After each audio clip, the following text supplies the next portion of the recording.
Ang haba na ng buhok mo tayo, no? Klase. Para kang babae. Pagawa ka na kaya ng puki.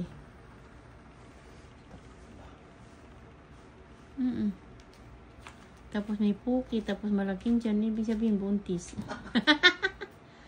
Ayan, hindi kita mukha pa. Oh, grabe. Ang haba, oh. Dapat nakaano. Anong gawin mamaya? Ay ano natin, sintipid natin. Yan. Buhok mo. Kaya tayo, over na yung buhok mo tayo. Hindi pwede, hindi mo nabawasan. Kasi hindi maganda. Hindi ka anuin ng tao sa ganyang buhok mo. E paano? Tapos mag-aano ka, tapos dapat nakapalda ka.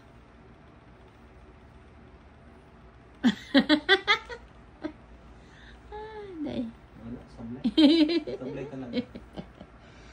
Ngayon ko lang nalaman na. Sablay.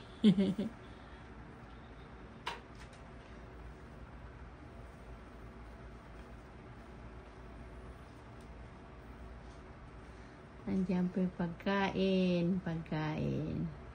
Hindi pa tapos kumain. Kumain lang konti. Yan. Ni, wag mo yung ganyan tayo, hindi pa basa pa. E paano? Yan mo na lang ganito. Yung diretso lang.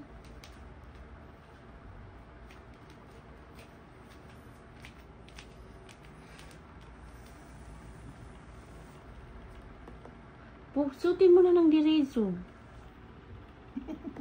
Pusot mo na diretso. Ilang buwan na yung ano mo tayan? Diyan mo. Ilang 5 taon na. 5 buwan? Sino ba? Saan dumaan yung ano?